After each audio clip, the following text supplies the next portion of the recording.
It is Friday, July 3rd, 2020. It is 8 p.m. Pacific Standard Time, and so you know what time it is. It's time for a little bit of coin metal. And it was yet another.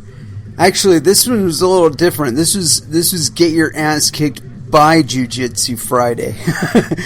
I'll tell you what, man, I am going to be feeling it tomorrow. We drilled, and we drilled, and we drilled, and we drilled, and we drilled, and we drilled some more, and then we drilled some more, and then we drilled. And it was really funny because my partner, he was tempted to clean the floor because of so much sweat from me. It's like we were doing floor drills, across the mat drills, and I left such a trail of sweat that he was concerned it might be something else. And then he saw it was just sweat, and he's just like, oh, okay, never mind. But so it was a fucking sweaty day, man. I'll just put it that way. Sweaty. I mean, I don't think I could have got any wetter if I jumped in the river or some shit like that, man. But it's a good thing, you got to do that every once in a while, kind of see where you're at in your physical condition. And I'm quite happy to say that as much jiu-jitsu skill as I have lost, and you just got to get over yourself and admitting that to yourself that, you can't take 4 months off of jiu-jitsu without losing something. And so, I haven't been doing any rolling with people. I did roll with one gentleman, and he tapped me a few times, but I did get close to tapping him a few times, and that in itself made me feel good, just because I have relatively low expectations of my skill at this point.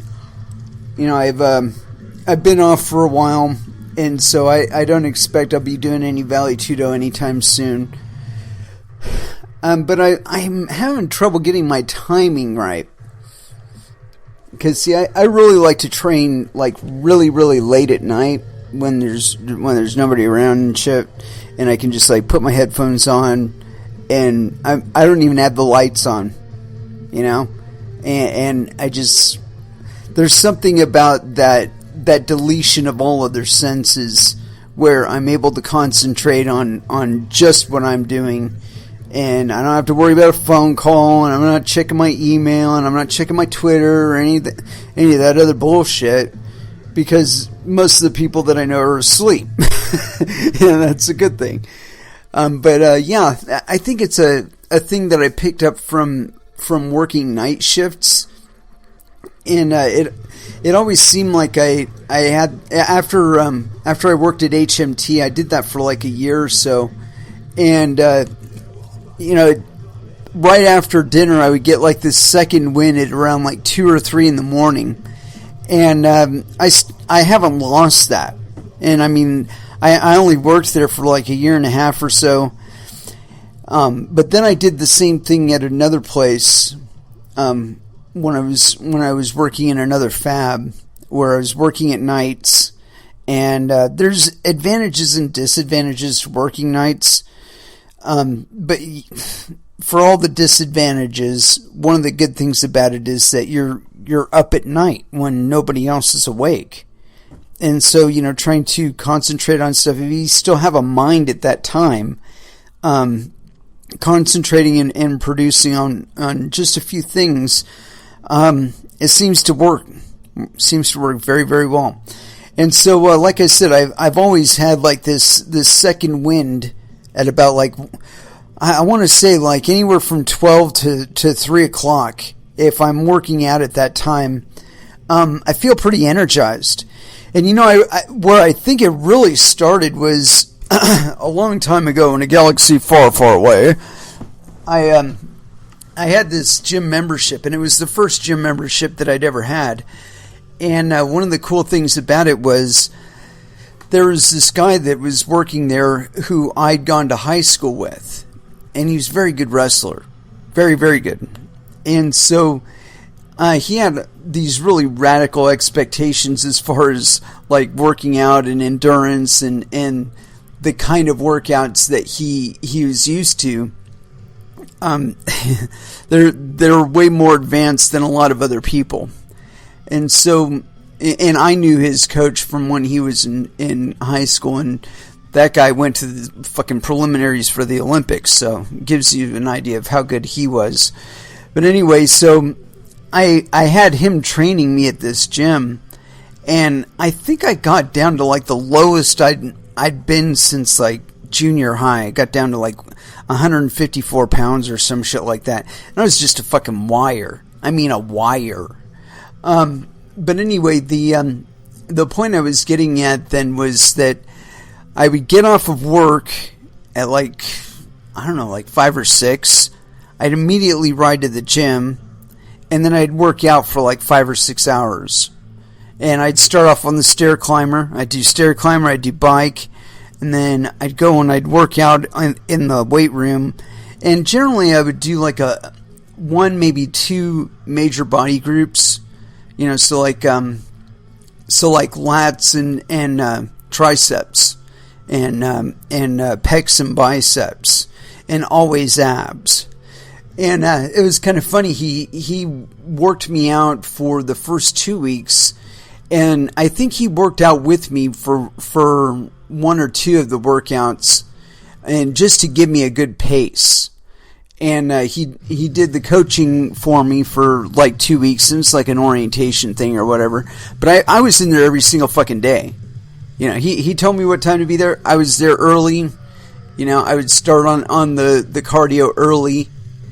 You know, and he had me doing like 45 minutes of warm up, then doing workout, and then doing another cool down for another like half an hour. And by the time I stopped training with him, I was doing like a half an hour on the bike, 15 minutes on the stair climber, 15 minutes on the bike, 15 minutes on the stair climber, then weights, and a little bit of running all the way around the gym. They had a running path on the second level of the gym, and so I'd run around that a few laps, and then I would go down into the pool, and by the time I would get out of that at like 12:30, I just getting ready to fall over. And you know, I really wished that I could have continued at that pace for like another year or so. I think that if I'd gone straight from working out that much to working for a gym instead of working in the place that I was working at, that I would have been able to kind of keep all of the things that I love together enough to really discover jiu-jitsu. Because I think he would have like pulled me aside and said something to the effect of, you know, you really ought to be doing jiu-jitsu, or you really ought to be doing some wrestling or some sort of martial art or whatever, because you've got the build for it. But yeah, anyway, we discover things, or we get to things when we're ready for them. And I'm ready for jiu-jitsu, and so here I am. Anyway, let's go ahead and throw down with some music. And, you know, we're going to go with body count.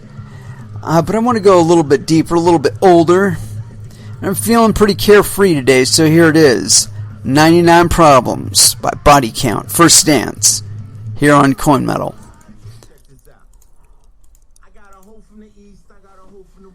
And that was Slipknot with The Shape. And so, as far as what we're going to get into today, got a whole bunch of stuff on the plate. Although I'll admit I'm a little bit rare on tabs. Normally I have a lot more of them.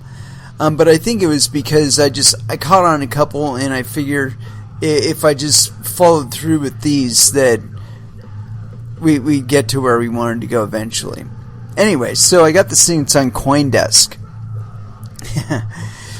Bit license at 5. Despite Architect Losky's hopes, few states copied NY rules. And this is authored on June 24th, 2020. So it's a little old, but, you know, we're just going to get to it anyway. I wanted to get to this. This is by Danny Nelson, so yes, penis. As Benjamin Lawsky, then the head of the New York State Department of Financial Services, NYDFS, was readying his cryptocurrency business licensing regime in October 2014, he told a group of law students it was highly likely other states would look to his proposal as a model for designing their own regulations. Lawsky's reasoning was simple. New York had placed itself at the, quote, forefront of a new era in crypto oversight. With his BitLicense, which came online the following June, his department would set an example the entire country could follow. He was right. States did look at the BitLicense, but seldom as a paragon it set out to be. Instead of setting a model, Lawsky's NYDFS had created what legislatures in other states now consider a case study in how not to regulate an industry whose complex technical details can quickly confound over broad and ill-defined rules, as critics, and there are many, allege New York's BitLicense. Proponents may hail the BitLicense as a much-needed sheriff for the lawless cryptoland, and detractors may blast it as the Empire State's innovation Death Star. But not a single other state has enacted regulations that mimic the BitLicense in the half-decade since New York's controversial crypto rules took effect. Quote, "Nobody copied BitLicense," said Caitlin Long, a blockchain consultant who helped shape Wyoming's crypto regulations. Oh yeah, the chick that helped disappear Wyoming? Whatever. Quote, so that says a lot.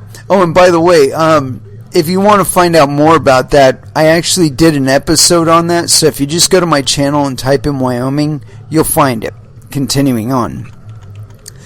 The BitLicense, quote, was a good lesson learned on maybe something that doesn't work, said California Assembly Majority Leader Ian Calderon, D57.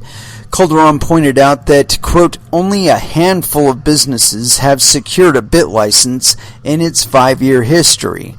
Quote, for us in California and for myself, that wasn't a direction we needed to go in. Mr. Calderon, give me one moment here. You guys have been trying to fucking pass a version of BitLicense, and it isn't any better. So, it was shit license. And again, I did an episode on that, and as a matter of fact, I think I caught it all 3 times you motherfuckers tried to put it through. I haven't been paying attention to it. You may have put something through since that was just as draconian and useless and will harm crypto in California. Continuing on.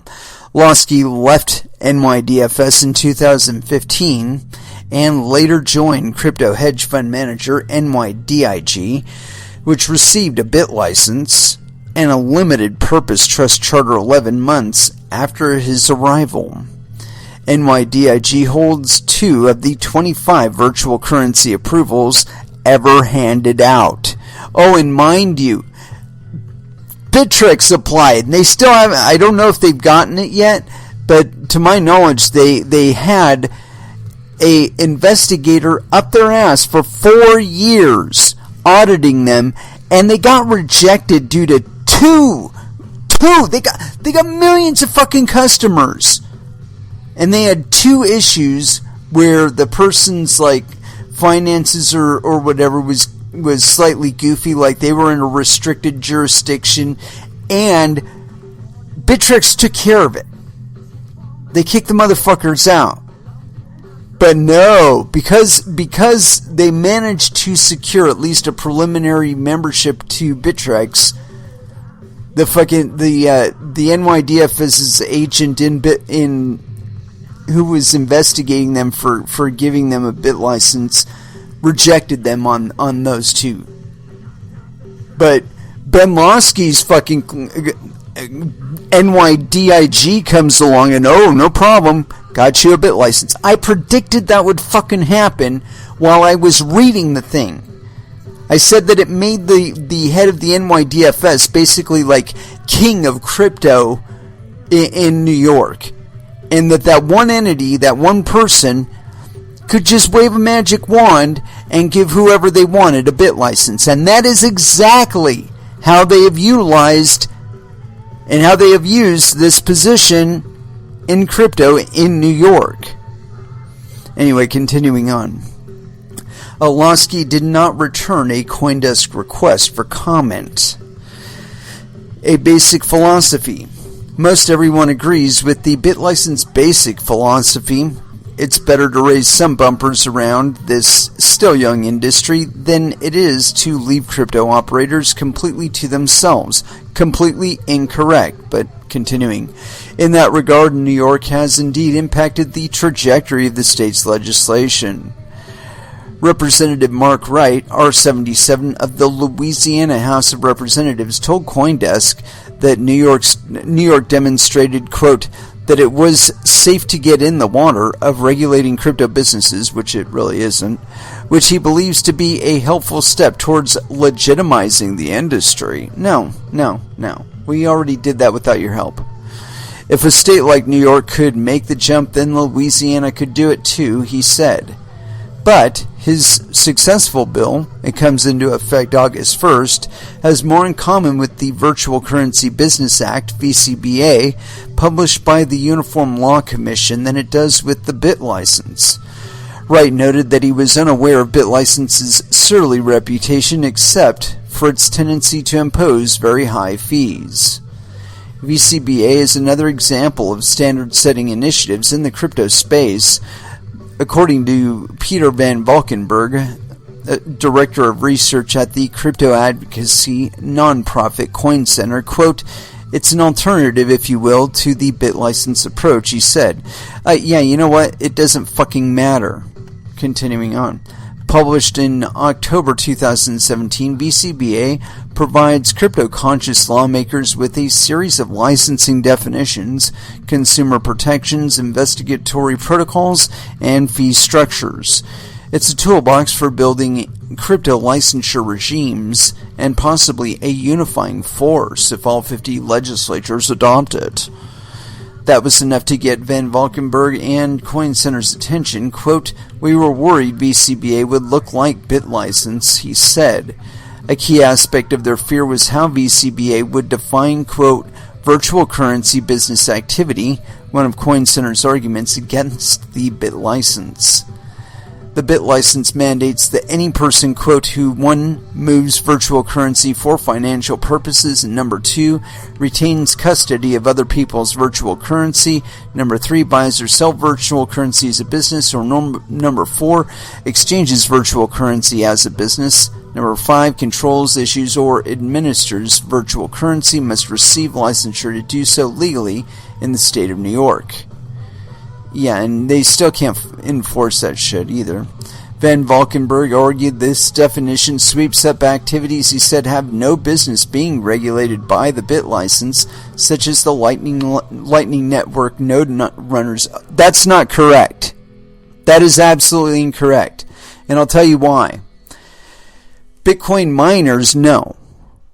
Lightning node operators, yes. Because they are taking custody of funds that aren't necessarily theirs, and as a result of their operation of their node, funds can be lost, either by their node being attacked, or some fuck up on their end that they manage to lose other people's funds. They are assuming the responsibility for those funds by even being a node on that network. And that's the reason why I have argued against Lightning Network from the very beginning. You are assuming a significant amount of responsibility over other people's transactions, over other people's monetary value, other people's property. And see, the problem with this is that there have already been postulated multiple attacks, and we're going to talk about one I found on here.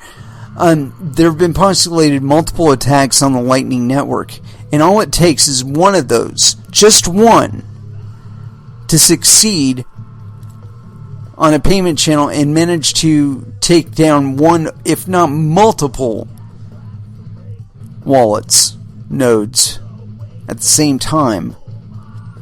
And I know I'm not being really technical in my description of that, so you can just stop freaking out and licking your monitor over it.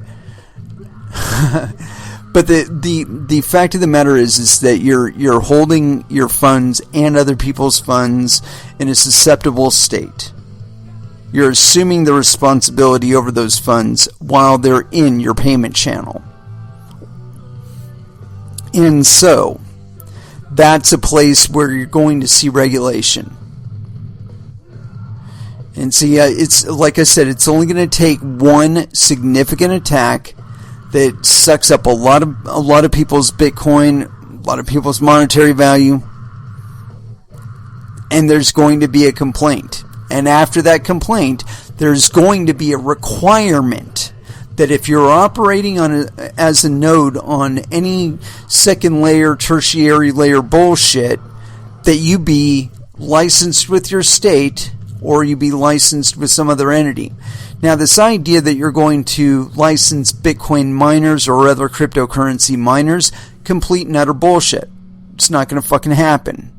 I can guarantee you that New York is probably the most lawless place in the United States when it comes to crypto. And it's because they have the most restrictive cryptocurrency bans. You know, on you being able to do any kind of real business involving cryptocurrency within the state of New York without a bit license. It basically just made a whole bunch of people's activities illegal. That's all it did. It created a whole bunch of criminals that weren't really criminals. That would probably be more than happy to pay at least income tax on their earnings and whatnot if they weren't required to have any additional licensure. But no, the NYDFS is a bunch of greedy fucking whores. They work for the Federal Reserve System. And so anything that threatens that position in the market, no. They don't even bend the knee to the fucking U.S. Treasury. They take the U.S. Treasury to court when they have a conflict over who can be a fucking charter bank in this country. So that just gives you an idea of what kind of power they assume they have. And they weren't saying that for just New York either. They were talking about the rest of the United States, which, yeah.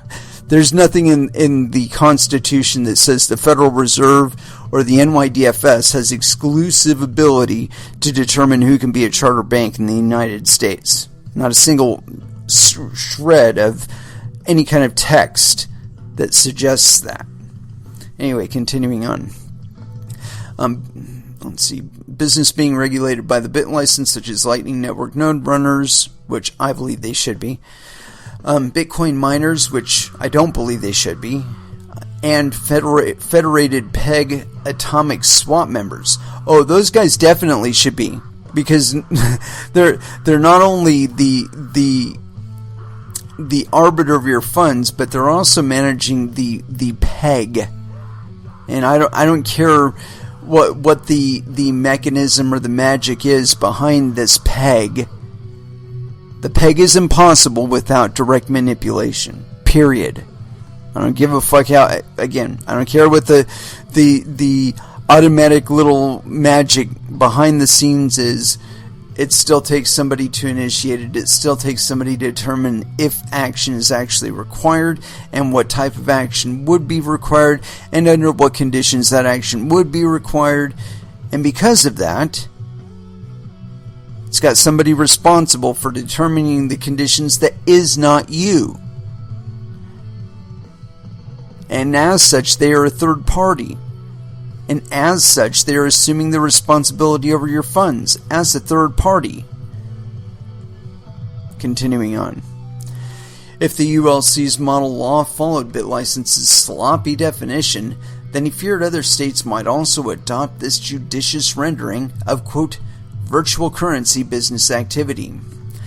Van Valkenburg said he and Coin Center worked with the ULC drafting committee to ensure that the VCBA deployed a far more limited definition that he says, quote, really only relates to people who can actually, on their own, lose customer funds. Okay, there you go. By action or inaction of your hardware, that to me is a fair definition. Okay, but again, mining, I don't believe that's the case.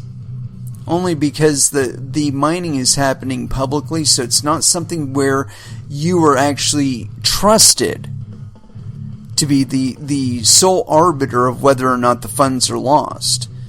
And that's a whole different position. You know, it's like if your miners fail, nobody's funds gets lost, except for yours, because you're wasting production time. You could have had some machines live, they were down, they weren't operating properly, they got hacked, whatever.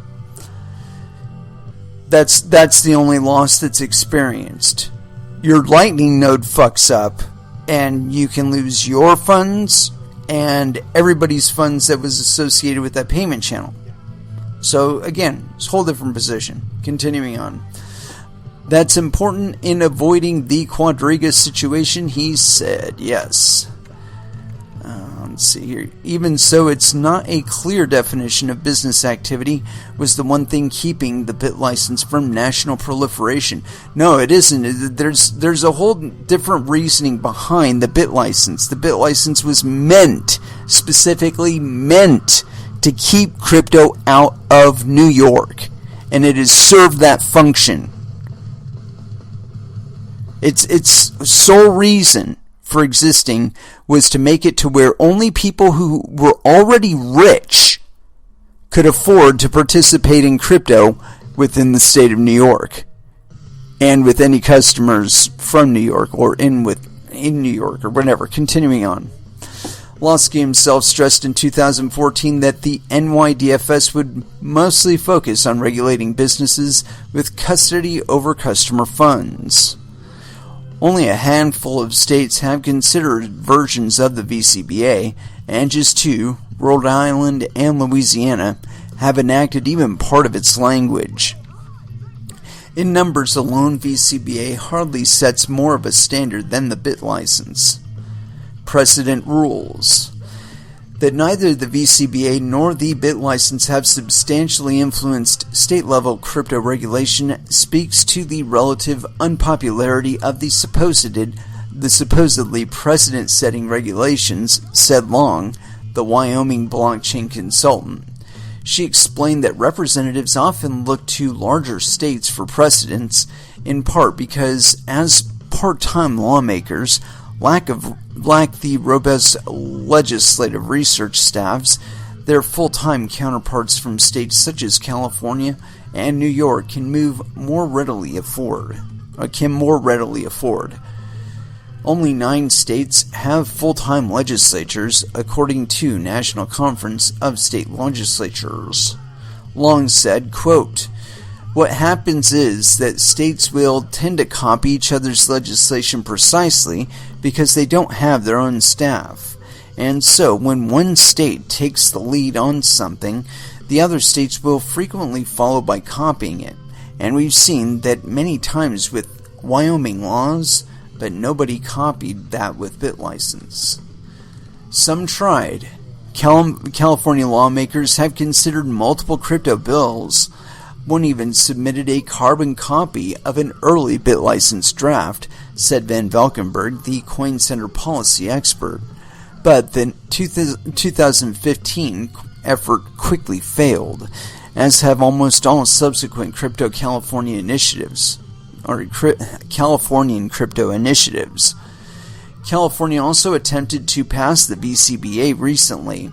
Calderon, the majority leader, sponsored the sputtering bill, which he scaled back and redeployed in February as a push to exempt certain digital assets from the state's securities law. The Assembly passed that bill, and it's now before the Senate. Quote, if you go too big, sometimes on something that not too many people are comfortable with, you get nothing. And I want to get something rather than nothing, he said. Calderon contrasted his securities exemption bill with, quote, the disaster of New York's bit license, lobbying for a new plan. Using the bit license enacted by state regulators, not state legislators, as a rhetorical cudgel is one tactic crypto businesses and lobbyists in other states deploy when trying to influence the legislative process. William Haney, owner of Pelicoin Bitcoin ATMs, did so while lobbying Louisiana representatives on their new crypto law. Quote, New York's bit license was usually brought up to illustrate how overzealous a state can be, said Haney. It seemed like there was agreement from both sides of the aisle that no one wanted something that was going to be oppressive to operators in the state of Louisiana. But there really is no way to regulate a crypto business in the United States. Regulators and lawmakers have deployed any number of approaches, from BitLicense to the VCBA to including or adapting, even exempting Bitcoin from their money transmitter laws, as did New Hampshire, to do nothing at all. Notably, the Conference of State Bank Supervisors is working on a model law for money service businesses that seeks to provide clarity around when and how to regulate virtual currency business. For now, it appears states have preferred to wait on massive crypto regulations rather than risking ostracizing businesses, as happened in New York. And few states that have begun considering a different crypto model are looking west, to Wyoming, where a veritable Lollapalooza of crypto-friendly bills has enticed myriad blockchain businesses. I reference Wyoming all the time, said Wright, the Louisiana state representative. I think it is Caitlin Long on Twitter. Yeah, wonderful, good for you. You ought to follow me on Facebook, dude. The fact of the matter is that there really is no state or federal regulation that is going to fit crypto, and there's a reason for that. And it's because these cryptocurrencies are global in scope and nature. And so any one regulatory regime is going to invariably conflict with at least one or more in the greater global economy and marketplace. And as such, the idea that you're not wanting to impinge on it, any real action that you do is impinging on your potential users and producers within your state or locality. And that's really not your position to be in, because you're literally telling people, you can't run this program without our permission, you can't use your hardware for this without our permission, and the fact of the matter is, you can't control it. You can't stop me. If you stop me one way, if you find a way to stop me one way, I will find a way around you. And all of this shit being digital, I can do it in real time. I don't have to wait around for your permission. I don't have to wait around for your email telling me it's okay to do that. And because I don't, I won't. It's a waste of my time. It's beneath my consideration. And you know what? That it's really beneath your consideration too. Because all of the investigations you're doing, all of the footwork and all the paperwork and all of that costs money. And when you consider what you're trying to do, take money or take other people's ability to make money or create money away from them, you're in essence taking potential money from yourself. And see, this is the aspect, the hidden cost of regulation that we don't really talk about. You know, this monkey was talking about he'd rather have something than nothing. If they left it completely alone, if California left crypto completely alone, just said, you know what, we're not going to tax it, we're not going to regulate it, we're not going to pay attention to it. It doesn't fucking exist as far as we're concerned. If they did that, Within 2 years, they would not notice any divots in their economy. As a matter of fact, they would be the economic center of this fucking planet. It would shift from fucking New York to San Francisco or Sacramento or Los Angeles faster than you could sing Zippity-Doo-Dah.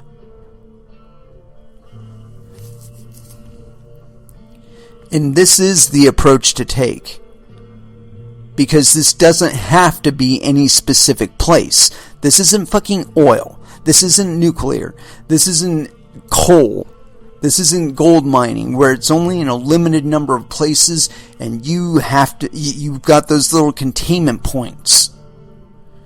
You know, as far as like, you know, the relative heat, the relative distance from places that make the hardware, the current internet and energy infrastructure of the place, none of that shit matters. None of it matters. It's all just variables on a graph. And you tweak one of them and it makes everything else pencil out. You know, so say there's a place where you could set up your miners. You're going to have to find a way to cool them because it's in the middle of a fucking desert. But there isn't anybody to tell you that you can't do it. There isn't anybody that's putting their fucking hands in your pocket and saying, give me your fucking money. You're going to take that place if every place that does have nice cooling and has the great internet infrastructure and all that other bullshit. You're going to look at the cost savings from, you know, you could deploy there, you know, and you're going to pay out an arm and a leg for everything. You're going to pay fees on top of taxes. You're going to have to pay for services. Or you can go out in the middle of nowhere with maybe a little bit of private VC capital for, you know, from some friends and family, and set up in this place where you do not have to endure any of that regulatory friction, and you can just mine, or you can just provide a service. And sure, maybe you're going to have to drop $1 million or $2 million in the local electricity infrastructure and internet infrastructure, but once you have it established, you don't have somebody else's hand up your ass yanking the money out. And it's a matter of incentives. When one costs way more than the other, people will fucking do it. Anyway, let's go ahead and throw back down with some music. And, you know, we covered a lot of my, the newer stuff already. I threw down a little bit of new Vola and also new Lamb of God. So, digging around now. Let's see, where is it? There's a song that I'm looking for, a specific song. Oh, where is it? Where is it? Here we go. Pulse of the Maggots by Slipknot, here on Coin Metal.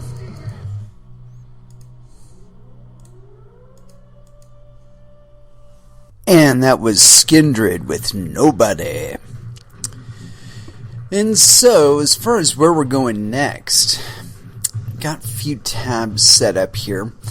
And this first one, I want to check and verify and make sure this isn't from an aggregator site,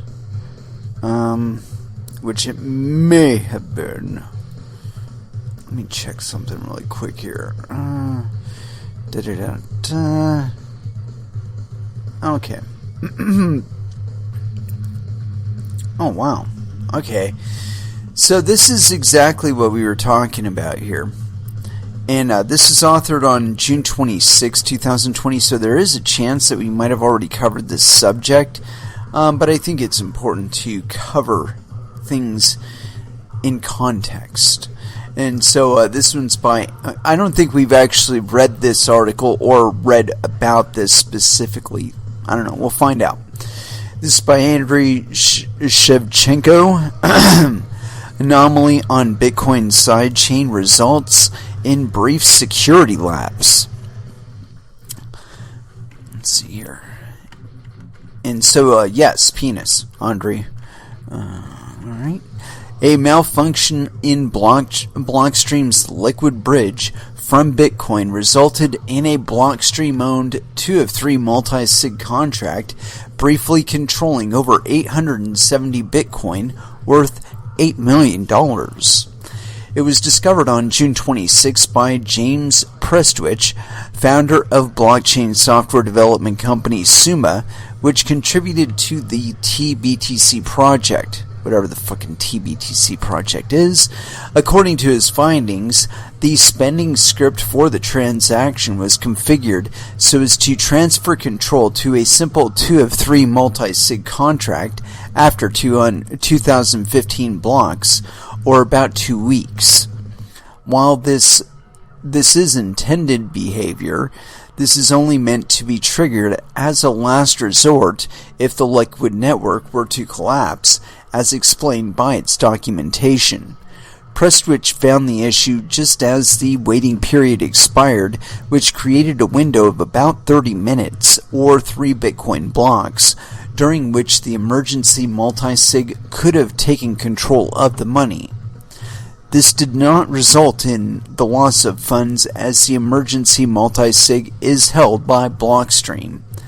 The Bitcoin was then moved into a new UTXO that reset the emergency multisig timer. Security model degradation.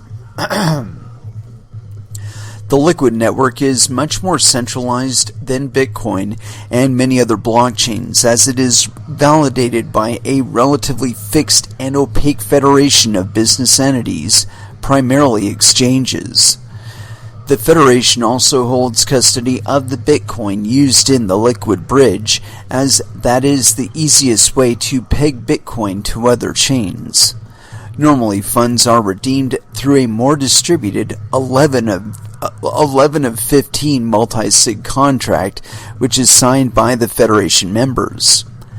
The Federation's security model attempts to be an improvement over holding funds within one exchange, as Cointelegraph reported earlier. In a conversation with Cointelegraph, Prestwich outlined the importance of the incident. Quote, "This was not a normal operation. If anyone says it is, they are wrong. It directly contradicts their docs and public statements." The oversight effectively meant that, for a brief period, a significant portion of the Liquid funds had, quote, greatly reduced security, as only one company controlled them. This issue appears to result, quote, from the code that Blockstream wrote and the Federation members run, which is supposed to automatically renew each transaction before the 2-week period comes up.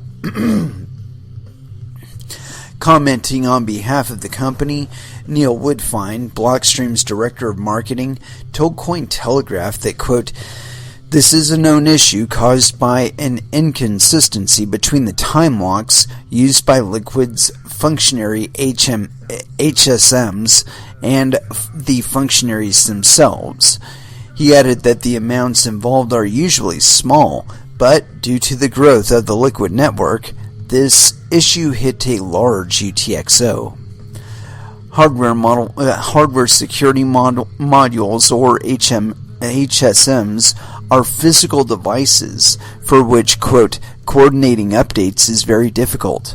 But he said that the team will soon deploy a software workaround. That's gonna fix everything. Let's take the management model and put it in our hands. Yeah, sure. Woodfine stressed that funds were never at risk because of the safety precautions of the 2 of 3 wallet. Liquid criticisms. When trying to understand what happened, Prestwich raised the issue that, quote, that the code is, quote, not completely open source, so we can't check how it works. He noted that, quote, Blockstream employees also responded by telling me I was wrong and linking to factually incorrect docs and tweets, referring to a since-deleted tweet by Grubels, a pseudonymous employee of the company. The incident seems to have sparked another wave of criticisms towards the platform, with pseudonymous analyst Hasu refuting that Liquid should be considered a sidechain because of its trusted model. Let me refer to that one really quick to see what the actual Let's see. Hasu said, yesterday Grubels of Blockstream blocked me for saying that, number one, Liquid is not a sidechain by any definition that doesn't also include Coinbase. Number two, a definition that does include Coinbase is so wide that it's meaningless. Oh, God. I'm going to give this guy a follow. Jesus Christ. That's gold right there. And a like. Let's see. I'll argue both of my statements are true and you should stop calling Liquid a sidechain. Let's start by defining what a sidechain even is and going to Blockstream's own documentation, enabling block... Oh, Jesus Christ, it's 25 pages. We're not going to do that. We'll at least cover the enabling blockchain innovations with pegged sidechains. And it's blah, blah, blah. And we'll just read the abstract really quick for this.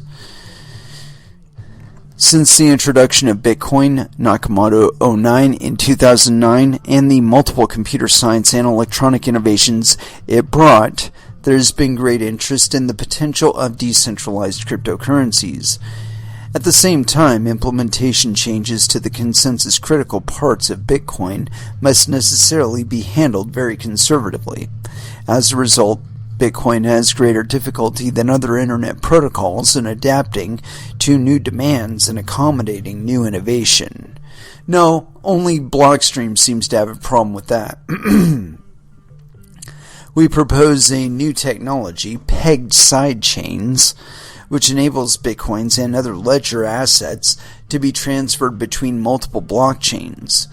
This gives users access to new and innovative cryptocurrency systems using the assets they already own. By reusing Bitcoin's currency, these systems can more easily interoperate with each other and with Bitcoin, avoiding the liquidity shortage and market fluctuations associated with new currencies. Since sidechains are separate systems, technical and economic innovation is not hindered.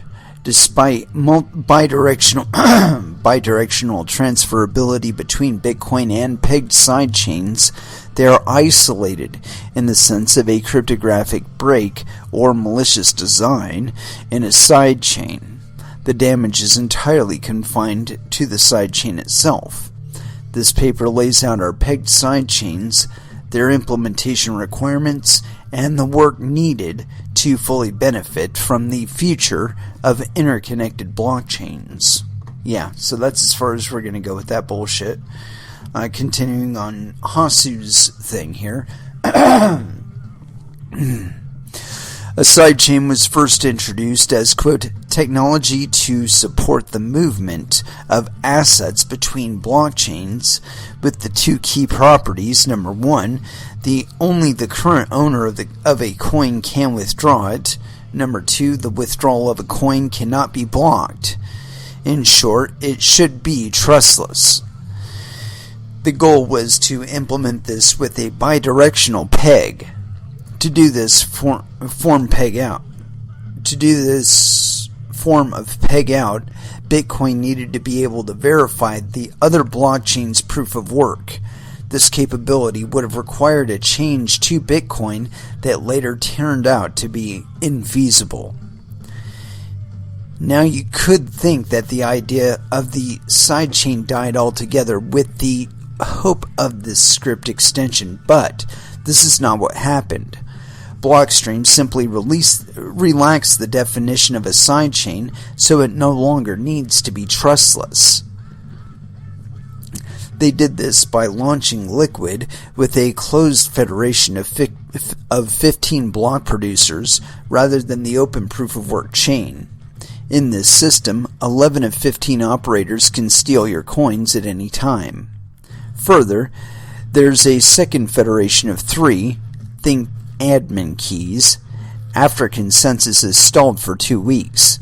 Since it needs 11 of 15 operators to make a new block, 5 of them can stall the blockchain indefinitely, and then 2 of 3 admins can steal your coins as well. Even Blockstream calls this a trusted system and a sidechain. So, what's their new working definition? Simple. A sidechain is now any chain of blocks. Let that sink in. Even Grubels admitted that Coinbase, quote, is, quote, technically a sidechain as long as they somehow bundle database updates into blocks on the back end. Oh, and that tweet's no longer available. In the past, no one has argued harder than the Bitcoin community that the term blockchain is actually meaningless, and rightly so. It says nothing about the properties of a system we are trying to describe. All that matters is the trust model. A sidechain was once considered distinct from a blockchain because users could transfer assets trustlessly between chains. This distinction is now gone, and a sidechain and a blockchain have morphed into the exact same thing. I'm not going along with this because calling Liquid a sidechain is equivalent of calling XRP or Libra a cryptocurrency. The defining feature of a cryptocurrency is not a token on a blockchain, but a system that operates with very little trust. Can we at least call Liquid a, quote, federated sidechain then? Once again, this would be the same as a federated cryptocurrency, a thing that by definition cannot exist. This analysis shows why statements 1 and 2 are correct. Finally, this thread makes zero value judgments about Liquid as a project and shouldn't be read as such. Trusted systems will be essential to scaling Bitcoin, and Liquid is in many ways better than centralized exchanges. All I am saying is I'd much prefer if Blockstream could market Liquid as a project based on its own merits instead of calling it a Bitcoin sidechain. Finally, I hope laying out my rationale here can convince some people it is not just a social attack from a disgruntled Ethereum fan, and that tweet has been deleted. I realize that if I criticize one definition, I should also suggest a replacement. I see Liquid as an inter-exchange payment system. Yeah, that's about what it is. Sorry, Grubels, whoever you are, I meant to tag not Grubels. And let me see if there's any extension on that. Bitcoiner says a sidechain is a separate blockchain using the same monetary unit, enabling different features. No need to get deep on this. Liquid is a federated sidechain. Coinbase is a centralized L2, not a sidechain, because it uses a centralized database without a consensus around the chain of blocks. Yeah, because they trust themselves for some stupid reason. Let's see. Tajazwi Nadahali says, this is a pointless debate. Sidechain operators have to be trusted. If the main blockchain in question is Bitcoin, RSK also fits this model. So does Liquid. Trustcoin has more to say on this, I'm sure. So does SD Learner. Let's see. SD Learner says, there's always something you trust. In Bitcoin, you trust Intel and AMD. If Intel/AMD insert bug doors in their processors, it's game over. In RSK, you trust the HSM manufacturers for the federation. The HSMs protect the private keys. For consensus, your trust 51% honest miners. And one thing on that, SD Learner, the HSM manufacturers thing, here's a problem with it. If you're not using hardware that the average consumer can purchase, if you're using highly specialized hardware, you're creating a centralized point of failure because your limited hardware is going to be from a limited number of manufacturers, and thus it confines it to a limited number of people that need to be corrupted in order to corrupt your system. So say Intel or AMD are the only people that can make HSMs at an affordable scale, but they're only making a few thousand of them. What's the real incentive for making them? You know, if you're not paying hundreds of thousands of dollars for these machines, there's a greater incentive to corrupt your transactive activity, or at least make it to where it can be regulated, or there's some special tag on it, some metadata tag on your transactions or whatever that's a product of the hardware's design. As soon as it becomes worth it to exploit your shit through the hardware, they will. And this is a central point of failure that I think is very understated. It's one of the problems with ASICs, is that there is a really limited number of people that make them. Now that number is growing, and it is in a lot more people's interest that the shit actually works as they say it does. Because when it doesn't, it's a greater hit on your credibility, and it's a lot harder to recover from that kind of thing when you're threatening the income of a significant number of people. It's one of the things that hit BFL really bad. Butterfly Labs, they put out all these promises and shit, and they were pre-mining with their hardware. They were mining for anywhere to 6 to 8 months with their hardware before they were shipping it out the door. Oh yeah, we're testing it. Making a lot of Bitcoin at the time, too. And there was all kinds of fuckery with them. But the point being that this is an attack surface. And it's one of the reasons why Bitcoin was originally designed to run on fucking cheap-ass consumer hardware. Because it was thought that the less specialized the design is, the less exclusive it is, the easier it will be for people to adopt it. And that proved to be true. It also incentivized people to actually participate in mining. It's since gotten a little bit more complicated than that.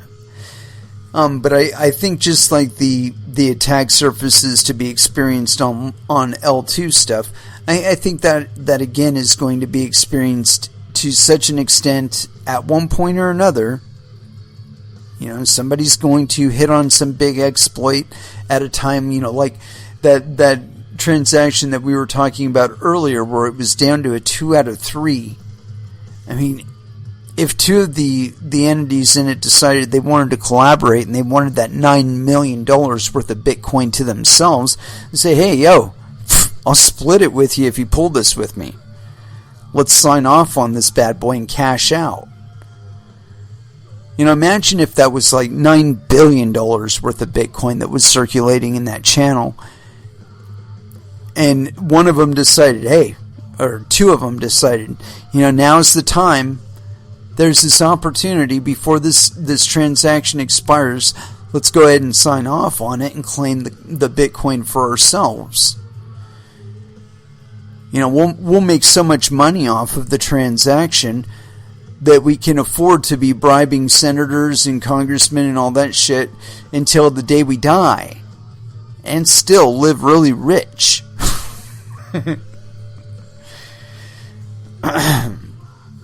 It's all a matter of incentives, kids.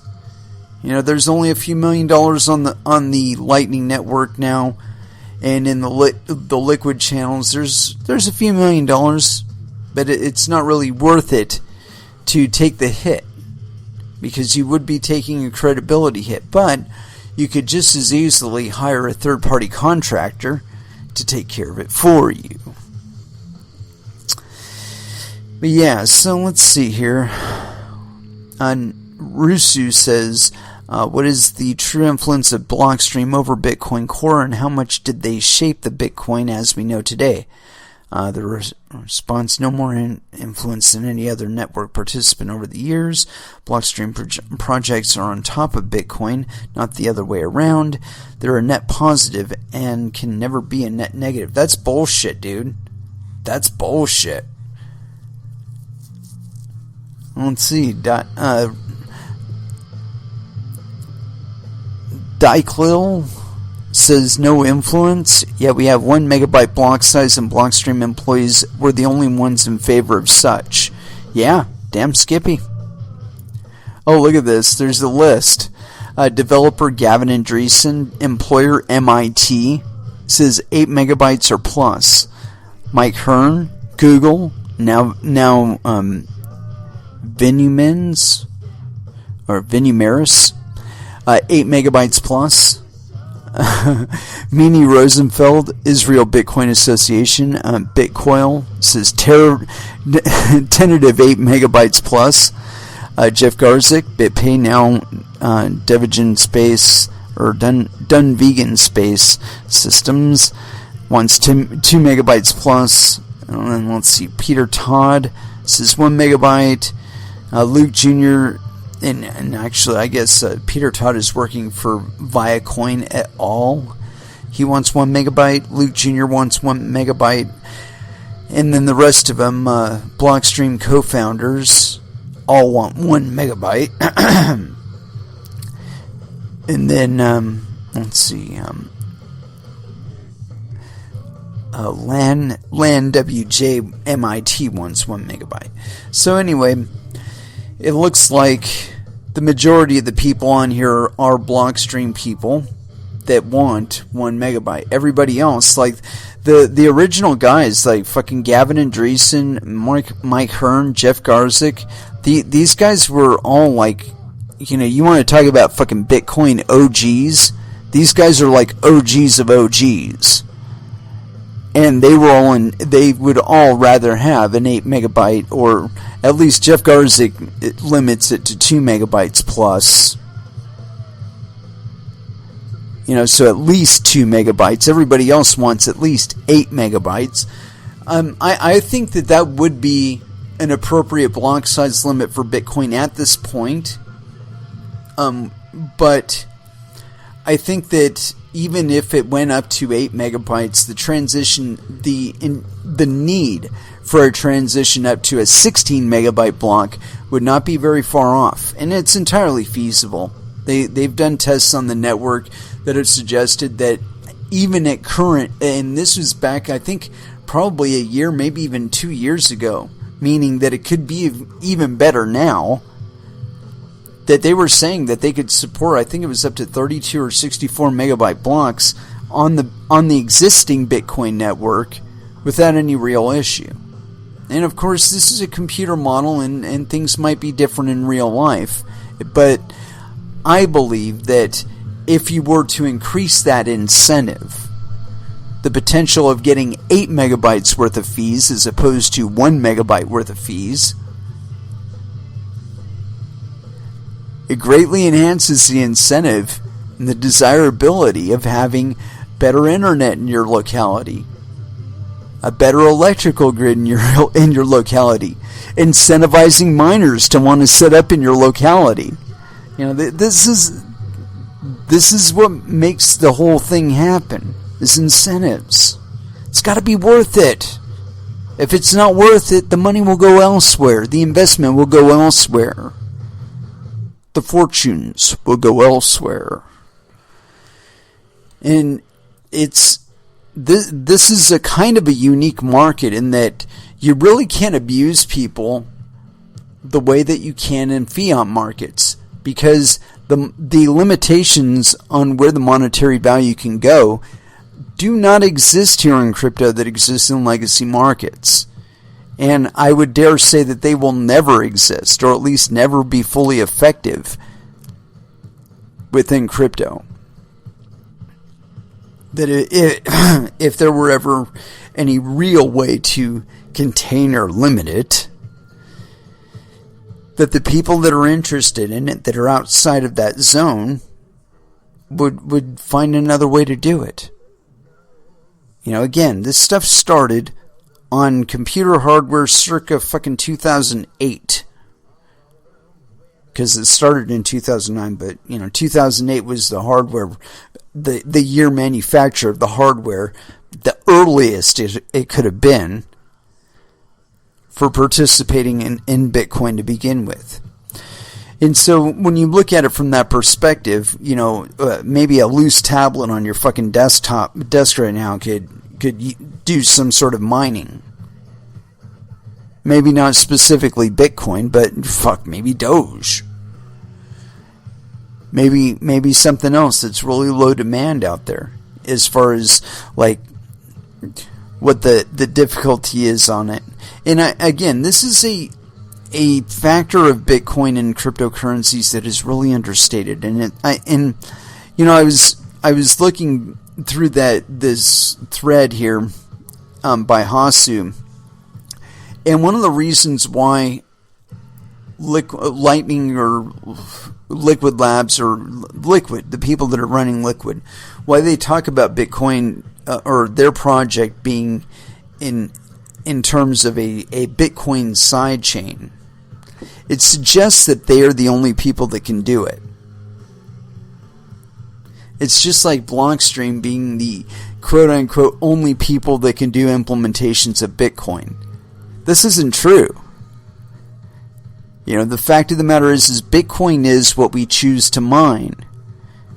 If somebody were out there and just said, you know what, I want to make mining really, really easy for people, and I still want to include ASICs. I want people to benefit in proportion to their actual contribution to the network. If there's some disparate node out in the middle of nowhere, that's creating the possibility for nodes in their vicinity to connect up, that maybe that puts a little premium on their contribution.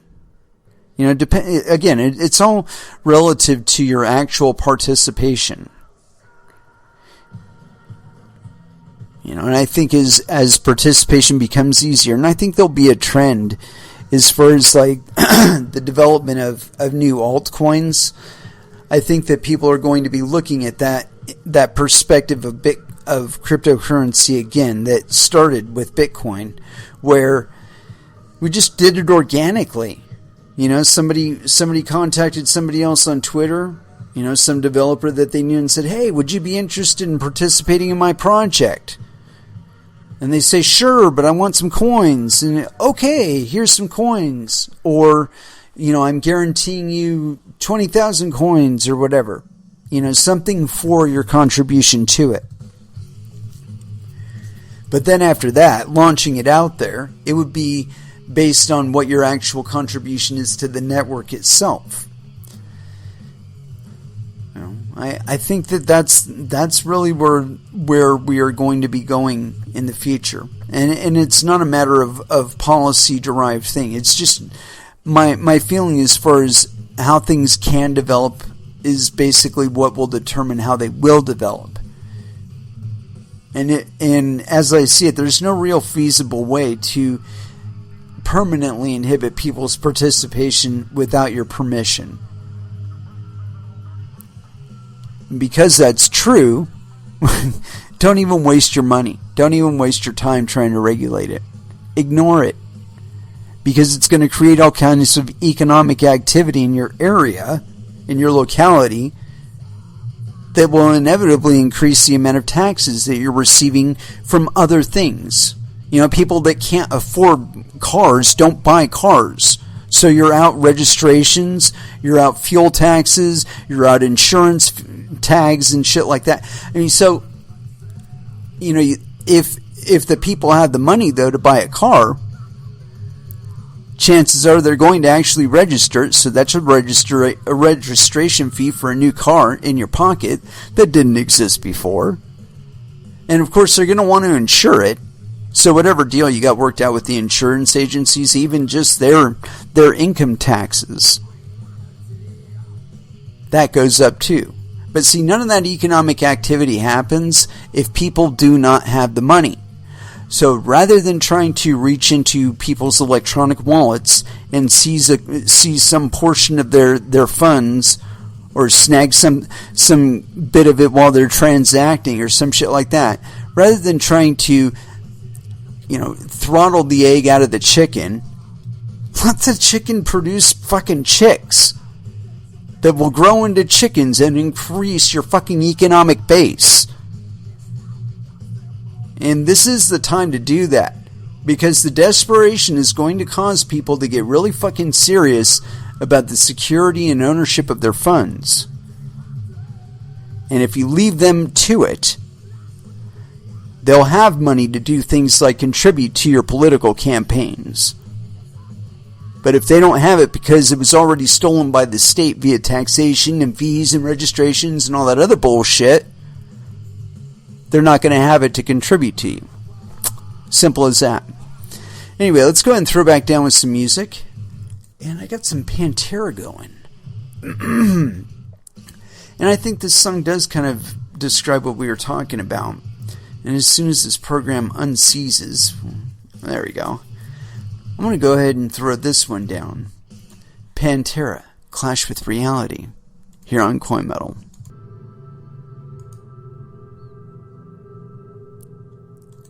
And that was Irreversible Mechanism with Awakening. And it is with that I'd like to close out this episode.